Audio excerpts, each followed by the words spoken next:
Er is net iemand die heel goed weet waar zoekenbollen naar wij komt, maar we zien wel alweer, ja, dit is Friesk.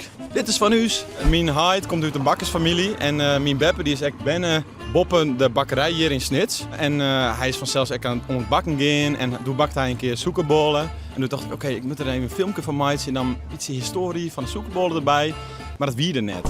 Er is net iemand die heel goed weet waar zoekenbollen naar wij komt, maar we zien wel alweer, ja, dit is Friesk. Dit is van huis. Waar komt naar wij? En waarom is dit zo Friesk geworden? Dus toen dacht ik, oké, daar wil ik achterom. Ja, we hebben met elkaar op de studie gezeten. Dus het was eigenlijk altijd al een soort droom van ons dat we dachten, we willen een keer zelf een documentaire maken. Nou, toen kwam hij met het idee. En toen was ik zo van, ja, laten we het doen. En je ziet altijd het Friese vlagje natuurlijk. Ik kom zo uit Groningen en dan zie je altijd het Friese vlagje hier staan. Maar ja, het is super lekker. Maar ja, je weet nooit waarom het Friese vlagje erop staat eigenlijk. Het wordt op Omroep Friesland en op NPO 2 uitgestuurd. Dus ja, dan klinkt het wel gelijk heel professioneel. En dat, ja, heel leuk voor u. Dit najaar nog flink draaien. En dan ja, zal het dit voorjaar een keer verschijnen. Is de stress? Nee, de stress is niet heel groot. Nee. Dat komt wel goed. Voor hem niet, want hij doet niks.